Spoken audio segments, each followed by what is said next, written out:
जय श्री राधे कृष्णा। लक्ष्मी नारायण भगवान की जय। प्रिय भक्तजनों, आज आप सुनेंगे वैशाख मास महात्म्य की कथा का अध्याय 25। सामान बेचकर जीविका चलाने वाले सेठ, व्यापारी, माली आदि भी अपनी अपनी विक्रय की वस्तुएं लेकर राजा इंद्रद्युम्न की आज्ञा लेकर चले। जिसके लिए जो मार्ग सीधा लगा वह उसी से गया। नीलांचल पर पहुंचने वाले कठिन से कठिन मार्ग के द्वारा भी लोगों ने यात्रा की। महाराज इंद्रद्युम्न समस्त पूर्व वासियों तथा हर्ष में भरी हुई चतुरंगिनी सेना से घिरे हुए थे। जंगल का रास्ता जानने वाले पुरुष जो मार्ग बतलाते उसी से राजा यात्रा करते थे। मार्ग के दोनों ओर आने वाले देशों और वनों को देखते हुए वे बड़ी शीघ्रता से यात्रा कर रहे थे। महानदी के तट पर यहाँ वृक्ष बहुत कम थे और पर्वतीय गुफाओं के कारण जो स्थान बहुत प्रसिद्ध था, वहाँ उन्होंने अपराह्न काल का आवश्यक कृत्य करने के लिए अपनी सेना का पड़ाव डाला।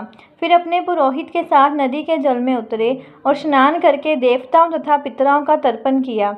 इसके बाद विधि पूर्वक भगवान विष्णु जी की पूजा करके नारद जी के साथ बैठकर भोजन किया। जब सूर्य अस्ताचल के शिखर पर पहुँचे तब सायंकाल की उपासना पूरी करके राजसभा में बैठे। उस समय उन्होंने श्रेष्ठ वैष्णवों का चंदन माला और तांबूलों से पूजन किया। इसके बाद भगवान के सर्व पापहारी चरित्र का श्रवण करने के लिए सिंहासन पर बैठे हुए मुनि नारद जी से राजा ने इस प्रकार कहा, भगवान, आप वेद और वेदांगों के निधि हैं, भगवान के प्रिय भक्त हैं। यदि मुझ पर आपकी कृपा हो तो भगवान विष्णु की लीला कथा रूपी सुधा सिंह मेरे मलिन अंतःकरण को शुद्ध कर दीजिए।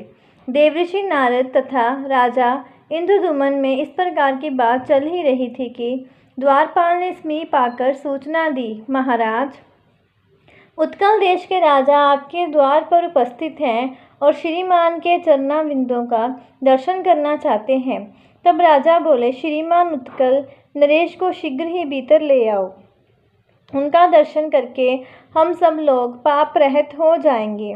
महाराज का ये वचन सुनकर द्वारपाल ने शीघ्र ही राजसभा में उत्कल नरेश का प्रवेश कराया।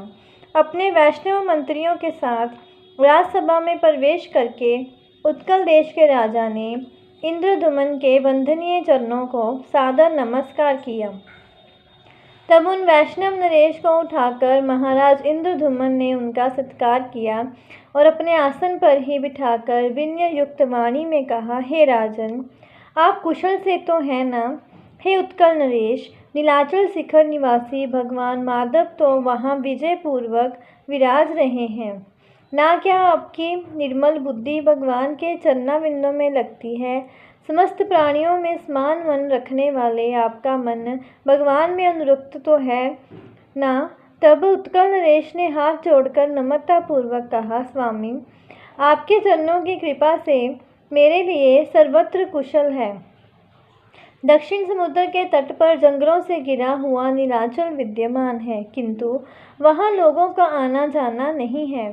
भगवान नील माधव भी वही है, परंतु इस समय प्रचंड आंधी के कारण उठी हुई अधिक बालुका राशि से छिप गए हैं, ऐसी बात सुनी जाती है। इसलिए मेरे राज्य में भी अकाल और मृत्यु का भय बढ़ गया है, परंतु अब आप पधारे हैं तो सर्वत्र कुशल ही होगा।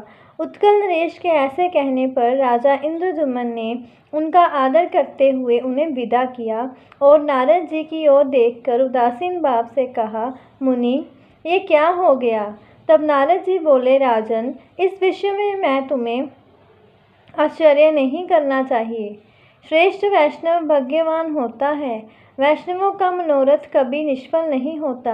जगत के आदिकरण एवं रोग शोक से रहित प्रत्यक्ष शरीर धारण किए हुए भगवान नारायण को तुम अवश्य देखोगे। वे तुम पर ही अनुग्रह करने के लिए इस पृथ्वी पर उतरेंगे। संपूर्ण चराचर जगत भगवान श्री विष्णु के वश में है। सनातन परमात्मा श्री विष्णु किसी के भी वश में नहीं है। वह भगवान भक्त वत्सल हैं, इसलिए केवल भक्ति के वश में रहते हैं। भगवान विष्णु की भक्ति ही धर्म, अर्थ, काम और मोक्ष रूपी चारों पुरुषार्थों की जड़ है। वह भक्ति ही भगवान को वश में करने का उपाय है। एक ही भगवान विष्णु अपनी माया से अनेक रूप में प्रकट हुए हैं, इसलिए उन परमात्मा के सिवा और कोई भी सुख का कारण नहीं है। हे राजन, तुम ब्रह्मा जी की संतान, परंपरा में 5वीं पुरुष हो, साथ ही श्रेष्ठ वैष्णव हो। तुमने 18 विद्याओं में पूर्ण विद्वता प्राप्त की है और तुम सदैव सदाचार में स्थित रहते हो। तुमने इस पृथ्वी का न्यायपूर्वक पालन किया है। विशेषतः तुम ब्राह्मणों के भी पूजक हो, इसलिए पुरुषोत्तम क्षेत्र में इन चरम चक्षुओं से भगवान पुरुषोत्तम का दर्शन तुम्हें अवश्य प्राप्त होगा। तुम्हारे इस कार्य में स्वयं ब्रह्मा जी ने मुझे नियुक्त किया है। पुरुषोत्तम क्षेत्र में चलने पर वह सब बात मैं तुम्हें बताऊंगा। इस समय रात का 3रा पहर चल रहा है। इन सब राजाओं को अपने अपने डेरे में जाने की आज्ञा दो और तुम भी आराम करो। जैमिनी जी कहते हैं, नारद जी के इस प्रकार आश्वासन देने पर राजा इंद्रदुम्न ने प्रसन्नचित्त होकर जब उत्तम बुद्धि से विचार किया, तब अपने परिश्रम को सफल माना और सभासदों को विदा करके मुनि का हाथ अपने हाथ में लेकर अतेपुर में प्रवेश किया। फिर विधि पूर्वक उनकी पूजा करके उन्हें पलंग पर सुलाया और उन्हीं के साथ बातचीत करते शेष रात्रि व्यतीत की। इसके बाद निर्मल प्रभात होने पर नित्य कर्म पूरा करके उन्होंने जगन्नाथ जी का पूजन किया। इसके बाद सब महानदी के पार उतरे। इसके बाद उत्कल नरेश के राजा के बताए हुए मार्ग से राजा इंद्रदुम्न अपनी सेना के साथ एकाम्रवन नामक क्षेत्र की ओर चले। वहां से कुछ दूर आगे जाने पर मार्ग में गंधवाहा नाम वाली नदी मिली, जो बड़े वेग से बह रही थी। उसको पार करके आगे बढ़ने पर शंख आदि वाद्यों की रबनी सुनाई पड़ी। तब राजा ने नारद जी से पूछा, महामुनि, ये शब्द कहाँ हो रहा है?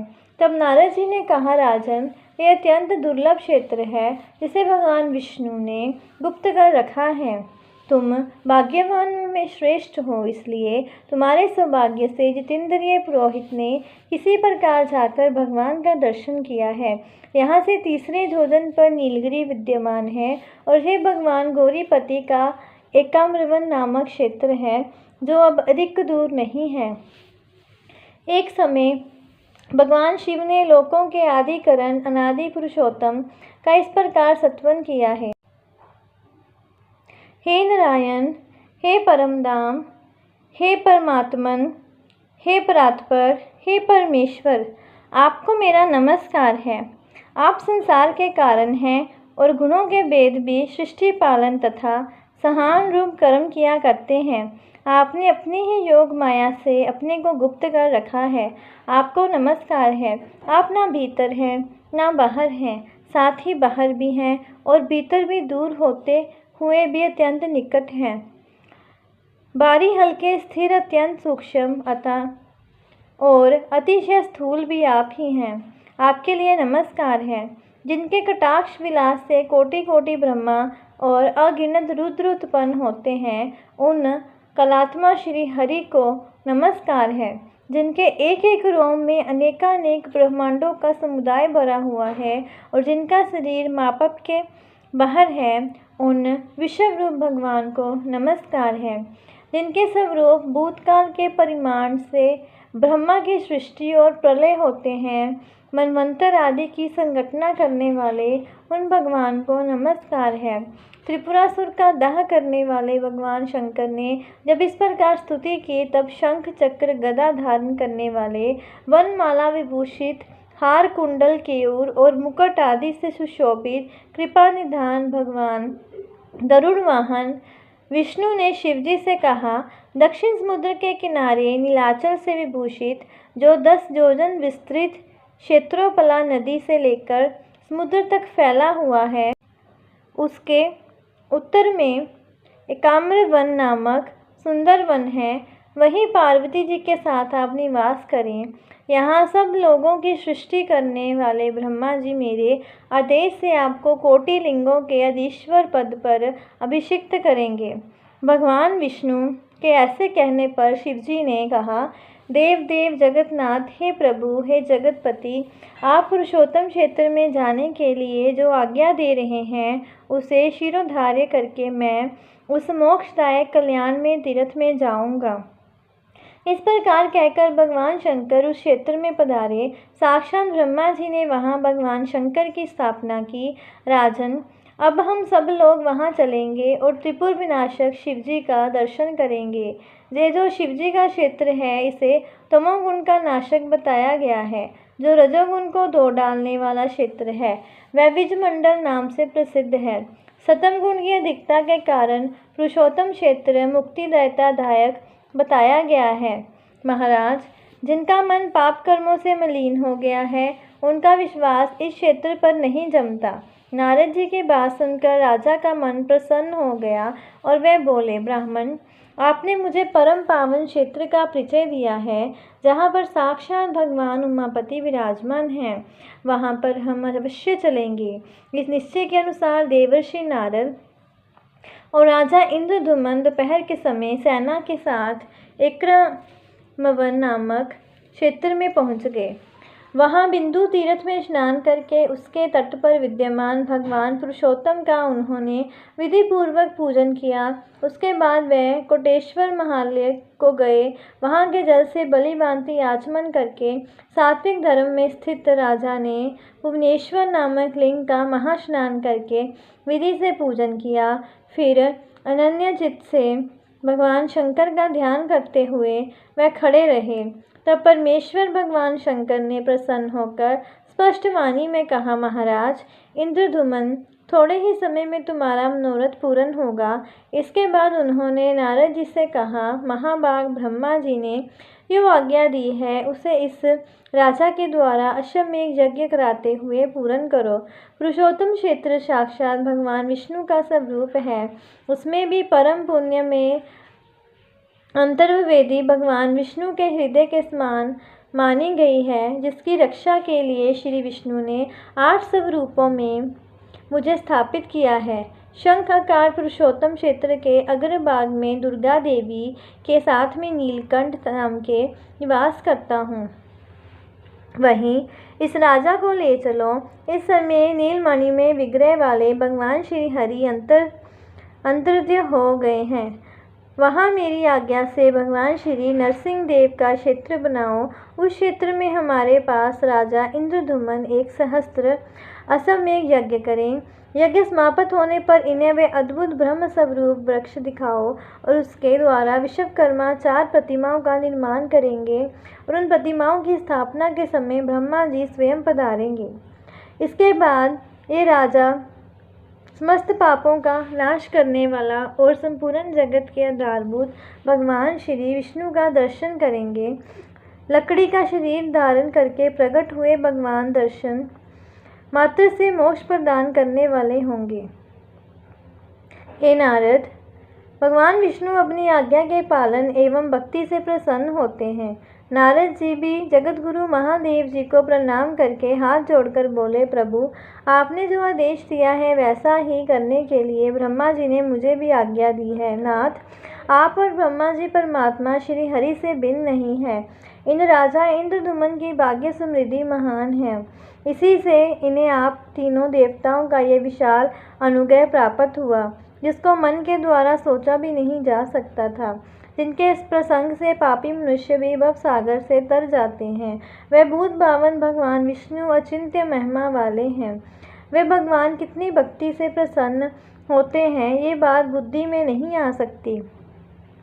वेदों के स्वाध्याय आदि साधनों द्वारा चिरकाल तक विद्वान पुरुष यत्न करते रहे जाते हैं, किंतु सफलता नहीं पाते और एक नीच मनुष्य अनायास होने वाले कर्म से मोक्ष पा जाता है। वंचक ग्वालों के घर में रहकर दही दूध एवं जंगली फल मूलों से जीविका चलाने वाली गोपियां भगवान के स्नेह सुख का उपभोग करके ही मुक्ति पा गए। निरंतर भगवान से द्रोह रखने वाला शिशुपाल भी राजस्व जग की सभा में भगवान को कटु वचन सुनाकर भी मोक्ष को प्राप्त हुआ। भगवान का चरित्र ऐसा ही है। इस प्रकार के निश्चय का विषय नहीं है। बहुत समय तक महान प्रयत्न करते रहने पर भी भगवान विष्णु के दिव्य चित्र के विषय में कोई निर्णय नहीं दिया जा सकता। इस संसार में पुरुषोत्तम क्षेत्र का निवास भगवान की सायुज्य की प्राप्ति कराने वाला है। भगवान विष्णु इंद्रद्युम्न के प्रसंग से वहाँ सब लोगों की प्रत्यक्ष दर्शन देंगे। इसके बाद महादेव जी तथास्तु कहकर उसी क्षण अंतर्ध्यान हो गए। कृष्ण भगवान की जय। ओम नमो भगवते वासुदेवाय नमः। लक्ष्मी नारायण भगवान की जय। तो ये थी वैशाख मास महात्म्य की 25वें अध्याय की कथा। ऐसी और कथाएं सुनने के लिए और जानकारी प्राप्त करने के लिए चैनल को सब्सक्राइब करें और वीडियो को ज़्यादा से ज़्यादा शेयर करें। जय श्री राधे कृष्ण।